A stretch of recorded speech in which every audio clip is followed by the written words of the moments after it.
Fala pessoal, beleza? Hoje a gente vai falar de uma série importantíssima que é em relação aos pecados, mais especificamente vícios lícitos.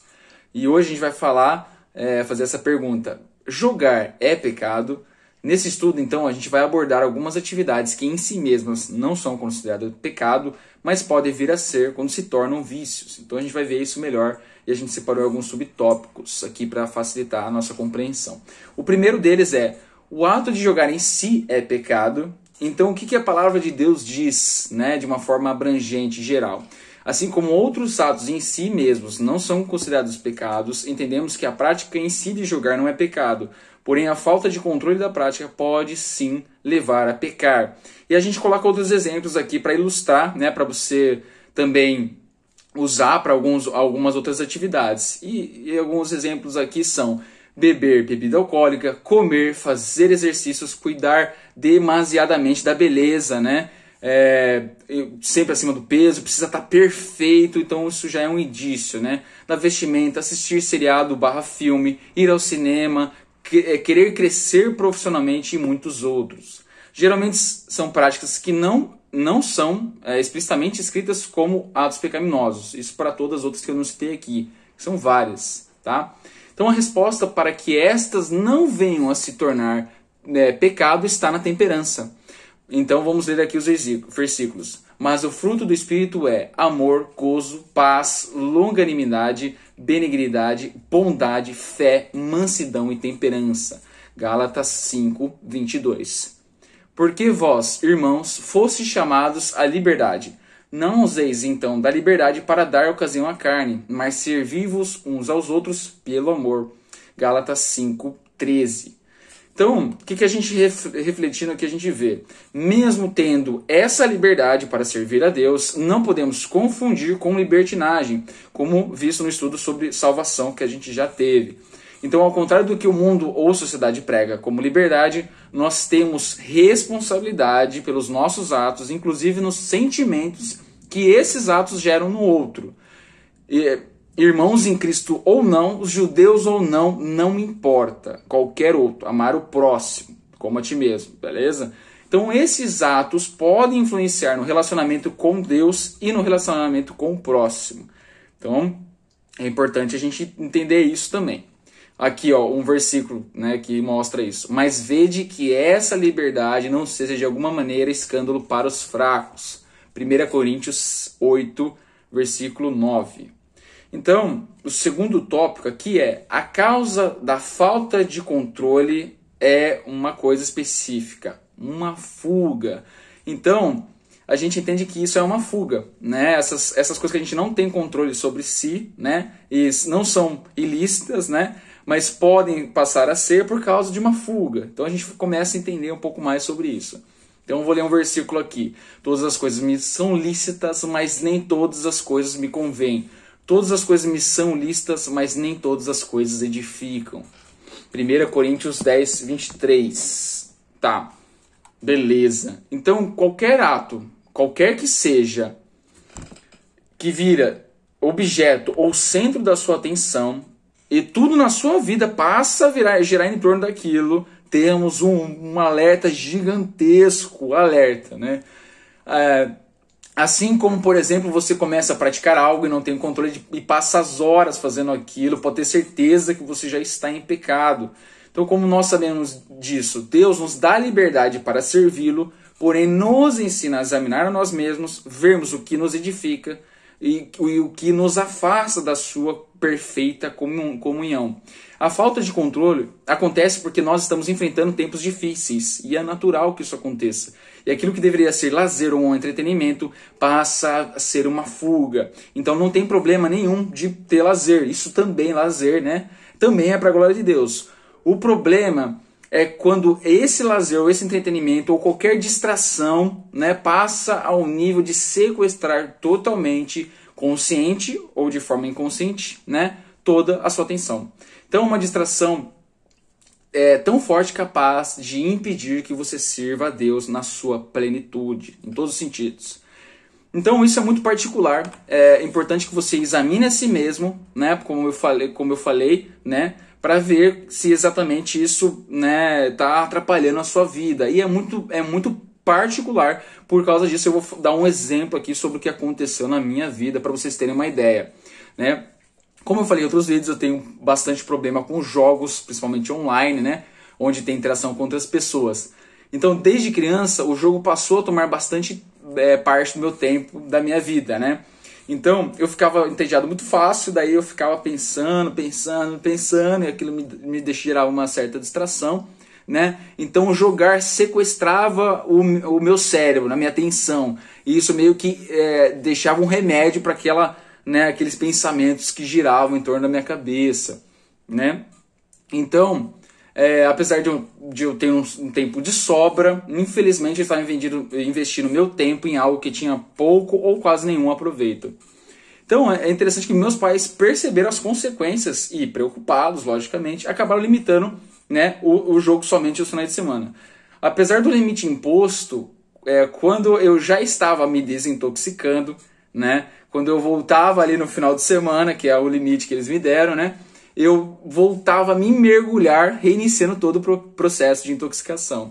E conforme eu fui crescendo, inconscientemente, tudo se tornou secundário e o meu objetivo sempre foi ser o melhor possível para me tornar uma pessoa de destaque nesse meio. Já adulto, como o jogo sempre tinha o seu lugar de destaque, né? Ele sempre reservava um tempo para isso, né? Diário, alguma coisa assim, né? Então, por causa disso, essa fuga ela determinava o meu desempenho em outras atividades. Inclusive, eu era até bom em outras atividades, né? Por não ter medo das circunstâncias, porque meu alicerce sempre estava no jogo, né? Em relação ao jogo. Ou seja, tudo podia dar errado, mas o importante é que eu estava bem no jogo, né? Então, uma fuga. Beleza? Agora a gente vai para o tópico 3. A raiz da busca por uma fuga, uma idolatria escondida.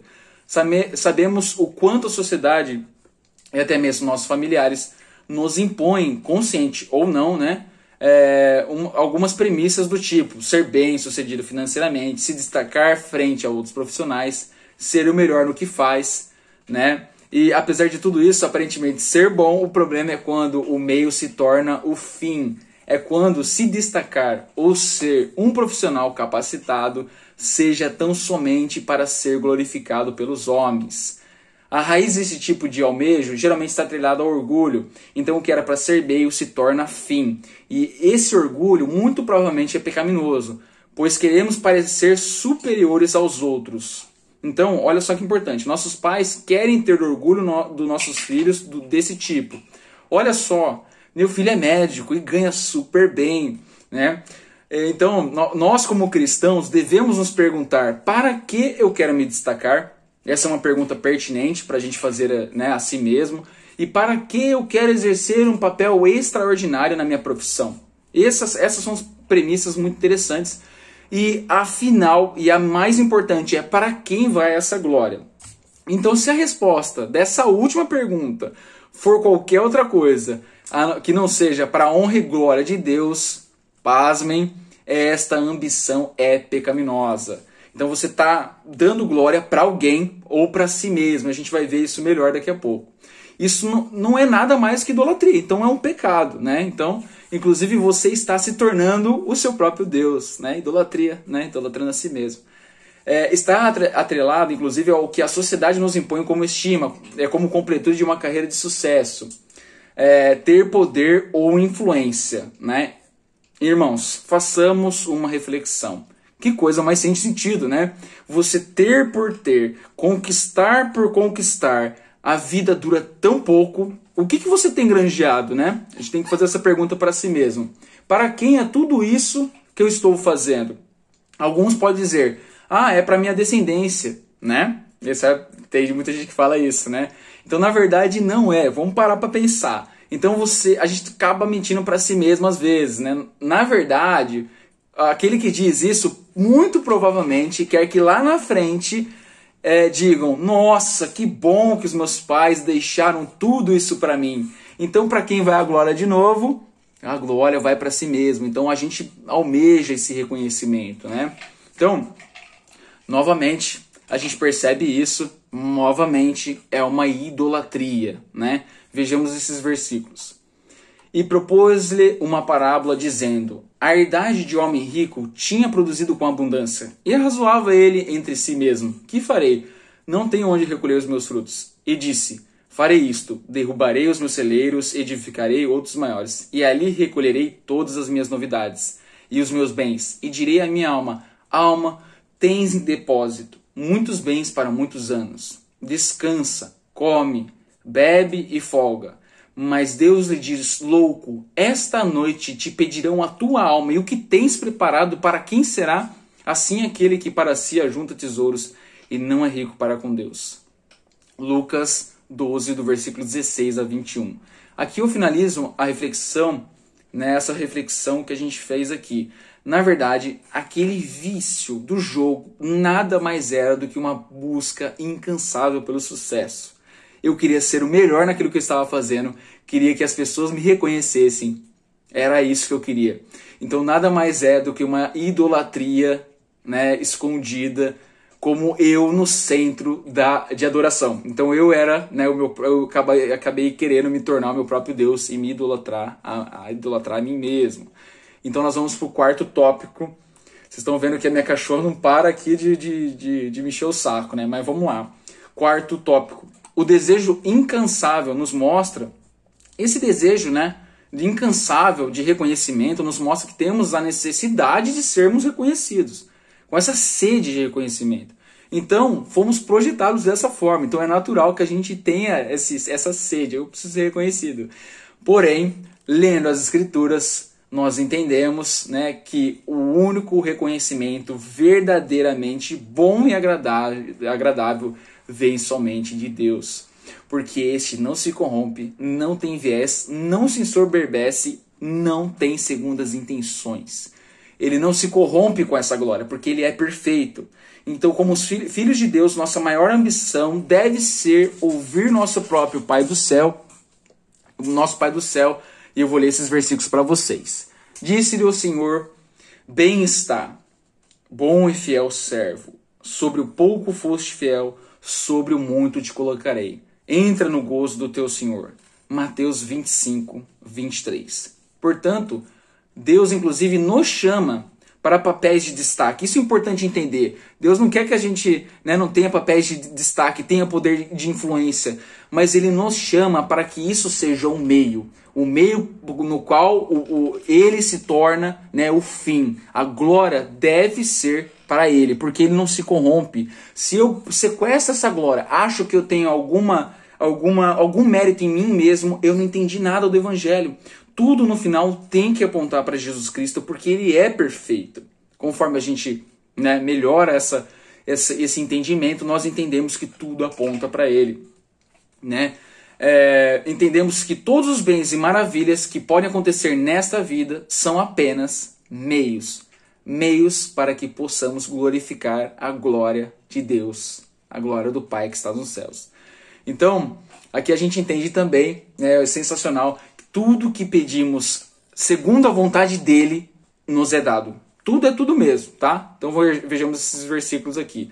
E tudo quanto pedirdes, em meu nome eu o farei, para que o Pai seja glorificado no Filho.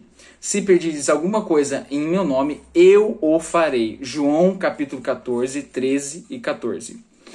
E para que isso aconteça, né, a gente entenda o propósito de Deus, é necessário tempo de dedicação, tempo de qualidade para com Ele. Assim como a oração modelo do Pai Nosso nos ensina. Venha o teu reino, seja feita a tua vontade, assim na terra como no céu. Mateus capítulo 6, versículo 10. Então, por isso, antes de pedirmos algo, devemos refletir. Para que exatamente eu estou pedindo isso? Para a minha própria glória, para o meu próprio deleite, ou para a glória do Pai que está no céu? Qual é o propósito dele para a minha vida? Então isso você vai descobrir ao longo de uma vida de dedicação e comunhão qual que é a vontade de Deus para a nossa vida. É isso, né? Então eu vou ler aqui um versículo. É João capítulo 3, versículo 30. É necessário que ele cresça e eu diminua. Então, para que isso aconteça, a minha vontade esteja alinhada com o Pai do céu, é necessária uma vida de comunhão, através de oração e aprofundamento no conhecimento das suas escrituras. Então é isso, pessoal. Eu queria compartilhar isso com vocês. Por favor, manda para um amigo seu que está ali jogando demais, né? Manda para ele que essa reflexão, que essa palavra toque no coração dele e ele largue logo esse jogo, porque isso só está sequestrando o tempo dele, essa distração. E isso serve também para outras distrações, como eu falei, né? O jogo é só uma dessas distrações que sequestram o nosso tempo. Então é isso, pessoal. Fiquem na paz. Deus abençoe.